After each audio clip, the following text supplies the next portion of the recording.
मेरे लिए आज बड़ा धर्म संकट है। मैं उस मां या पिता के रूप की भूमिका में खड़ा हूं, यहां इस मंच पर बैठा हूं,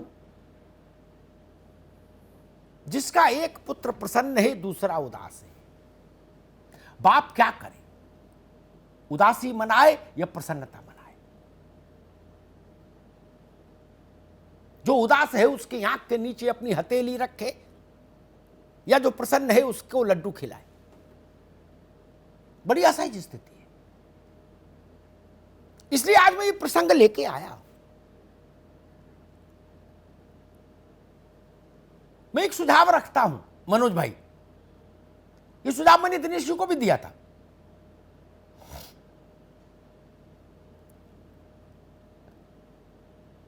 ₹25,000 के आसपास का मानदेय न्यूनतम होना चाहिए, कम से कम।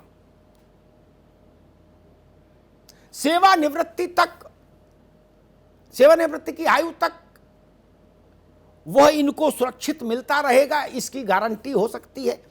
इसमें कहीं कोर्ट का कोई निर्णय आड़े नहीं आता। और उस मानदेय को सरकार एक एग्जीक्यूटिव ऑर्डर यानी कार्यकारी आदेश के जरिए, उसके लिए बिल की जरूरत नहीं, डीए से जोड़ दे। वो सैलरी होगी नहीं, क्योंकि सैलरी जैसे राजकोष से जाएगी वैसे अदालत आ जाएगी बीच में। सैलरी शब्द आप लिखेंगे, मानदेय में दिक्कत नहीं। आखिर जो सलाहकार बनाए जाते हैं, राजनीतिक पोस्टिंग्स होती हैं, ये पोस्ट नियुक्तियां अदालत से क्यों परे रहती हैं? क्योंकि किसी संवर्ग में एम्प्लॉय नहीं होते शासन के। ये पर्यावरण मंत्रालय में सलाहकार, विज्ञान एवं तकनीकी में सलाहकार, आबकारी में सलाहकार, कुछ ना कुछ आयु बना दो और एक उनका भत्ता फिक्स कर दो कि भाई इतना पैसा मिलेगा। ऐसी व्यवस्था अगर हो जाए, वो सरकार तय कर ले शिक्षा मित्रों के साथ बैठकर, 25,000, 30,000, 35,000 जो भी एक राशि पर हो जाए, लेकिन हां उस राशि को महंगाई के साथ संबद्ध कीजिए, जैसे डीए के साथ सैलरी संबद्ध है सरकारी। अगर महंगाई बढ़ेगी तो उसी के अनुपात में मानदेय बढ़ जाएगा। क्या हम इतना नहीं कर सकते? अब तो बहुत बड़ा प्रदेश है हमारा, 5 लाख करोड़ के आसपास का बजट है हमारे प्रदेश का। ये 1970 का उत्तर प्रदेश नहीं है ना महाराज।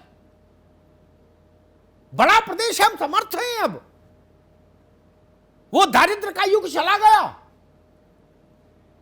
और ये कोरोना नहीं आया होता तो ऐसी कोई समस्या थी ही नहीं। मैं निवेदन करूंगा मनोज जी सरकार से,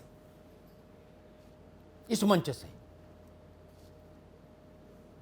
इन शिक्षा मित्रों के लिए कुछ निर्णायक होना चाहिए। हम कैसे उस घर में सोएं जिसमें एक कमरे में उल्लास है, दूसरे में उदासी है? और हम तो भाई गांव देहात के आदमी, हम तो इतना ही जानते हैं कि सरकार माई बाप होती है। गांव में चले जाइए, आज भी लोग माई बाप बोलते हैं। बिल्कुल। तो माई बाप को तो ख्याल रखना ही चाहिए। जो बेटा उदास है उसकी आंख के नीचे हथेली आनी चाहिए सत्ता की, ताकि उसकी आंख से आंसू गिरे तो हथेली पर गिरे। बाकी राजनीतिक बातें चलती रहेंगी, किसने क्या कहा, किसने कहा, भाषण दिया, किसकी क्या खबर छपी, कौन अच्छा किया, कौन बुरा किया, उसमें मैं नहीं पढ़ना चाहता। वो तो अंतहीन सिलसिला है, वो राजनेताओं का विषय है, मैं उसमें पढ़ना भी नहीं चाहता। आज मैं बिल्कुल अपनी आत्मा से बोल रहा हूं। ये जो इतने तमाम शिक्षा मित्र भाई बहन दिवंगत हो गए, उनके प्रति इस प्रदेश की श्रद्धांजलि भी होगी, यह अगर ऐसा हो जाए। हम मुंह नहीं मोड़ सकते। ऐसे कृतज्ञता हम कैसे कर सकते हैं कि प्रदेश अपनी संतान से मुंह मोड़ लेना? इसलिए मैं करबद्ध प्रार्थना करूंगा बाकी भर्तियों को पारदर्शी बना रहे हैं, और बनाइए, गतिमान बनाइए, उनमें गति आए जी।